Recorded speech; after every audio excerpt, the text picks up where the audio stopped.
Hola, ¿qué tal? ¿Cómo les va?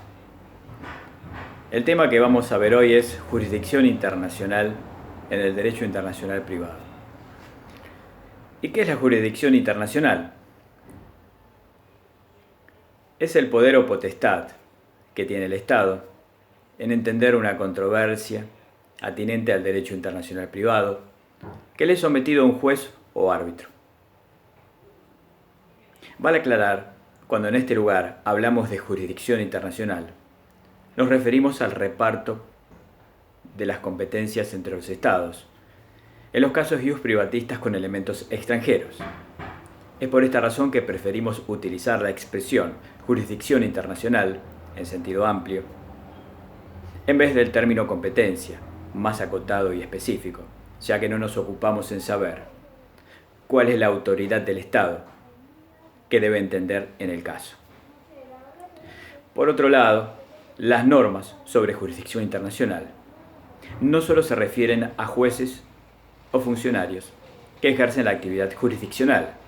En realidad abarca a todos los funcionarios que se mueven en el ámbito del derecho público, aplican el derecho, emiten documentos para producir efectos en Argentina y en el extranjero. Es imperativo que el funcionario que emitió el documento tenga jurisdicción internacional. Por funcionarios y profesionales, no solo abarca a los jueces, funcionarios administrativos, sino también los escribanos, es decir, los notarios.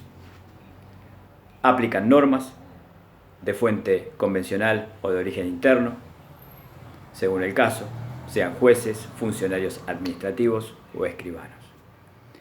Hay reglas generales sobre jurisdicción, denominada jurisdicción general, por ejemplo, el clásico universal, el domicilio del demandado. Reglas especiales sobre jurisdicción internacional, jurisdicción especial, adaptadas al proceso de que se trate, por ejemplo, en el ámbito de derecho de familia. Según la modalidad operativa, la jurisdicción puede ser acordada o no acordada entre los estados.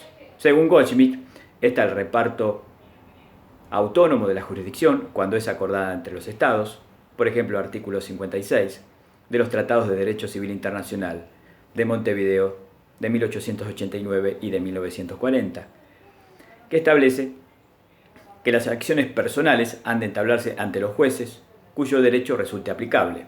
Es decir, es la teoría del paralelismo, o regla Asser, o forum causae también se lo denomina.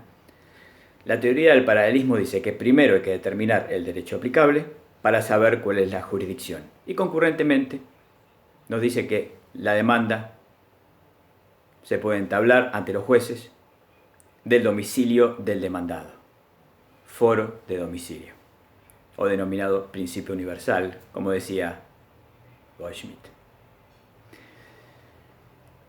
Y cuando hablamos de jurisdicción internacional, surge la pregunta, el interrogante: ¿cuál es el Estado cuyos jueces tienen jurisdicción internacional para conocer un caso ius privatista con elementos extranjeros? Y acá es bueno dar la clasificación de jurisdicción, ya que la jurisdicción internacional puede ser directa o indirecta, concurrente, subsidiaria, única, exclusiva, exorbitante, razonable, de protección o necesidad, conveniente o no conveniente. Y acá ya se los anoté para que ustedes lo vayan viendo. Vamos a hablar en esta primera parte de la jurisdicción directa e indirecta. No confundir norma directa y norma indirecta con jurisdicción directa y jurisdicción indirecta. Nada que ver. Norma directa e indirecta tiene que ver con la estructura de la norma, que lo vamos a ver en esa parte, que dicho así en forma muy resumida, la norma directa tiene tipo legal y consecuencia jurídica, también denominado antecedente y consecuente, y la norma nos da la solución, la propia norma. En cambio, la norma indirecta, además de tener los elementos antedichos, tipo legal y consecuencia jurídica, presenta el punto de conexión, que es el elemento técnico que nos indica el derecho aplicable. En cambio, la jurisdicción directa e indirecta es otra cosa, como les dije, totalmente diferente. Jurisdicción directa cuando el juez recibe una demanda y va a analizar, entre otros temas, si Argentina tiene jurisdicción internacional. Es decir, el juez analizará cuando se presenta una demanda quién, ante un caso dado y en mérito a las fuentes convencionales, por ejemplo tratados o de origen interno, códigos de fondo, de forma y leyes especiales, si nuestro país, si él tiene jurisdicción para entender en ese caso. En la jurisdicción directa, decía Goldschmidt, el juez es el autor de la sentencia. La jurisdicción es indirecta. En este caso, el juez analiza, entre otros requisitos, cuando recibe una sentencia dictada en el extranjero, si ese juez que dictó la sentencia en otro país tiene jurisdicción internacional. Además, el juez, en el caso de medidas de auxilio, también analiza la jurisdicción, los requisitos que debe cumplir. Es decir, la jurisdicción indirecta, también en el caso del pedido de medidas de cooperación, como por ejemplo cuando un juez extranjero solicita a un juez argentino que le tome declaración a testigos que se encuentran dentro de su jurisdicción, ya que el juez extranjero no puede viajar para tomar declaración, entonces el juez va a analizar si ese juez que pide esa medida de auxilio tiene jurisdicción internacional, o en el caso de medidas probatorias, embargos, se analiza jurisdicción internacional. Por eso Goldschmidt decía que la jurisdicción indirecta, el juez es el evaluador de la jurisdicción internacional del juez extranjero. Por lo tanto, recuerden, jurisdicción directa, cuando el juez recibe una demanda, que ante un caso concreto va a analizar, según las fuentes convencionales o de orden interno, si Argentina tiene jurisdicción internacional. Y en este caso concreto, el juez va a ser el autor de la sentencia si tiene jurisdicción. Y la ley directa es en el denominado exequatur, cuando el juez recibe una sentencia dictada en el extranjero para su reconocimiento o ejecución en Argentina.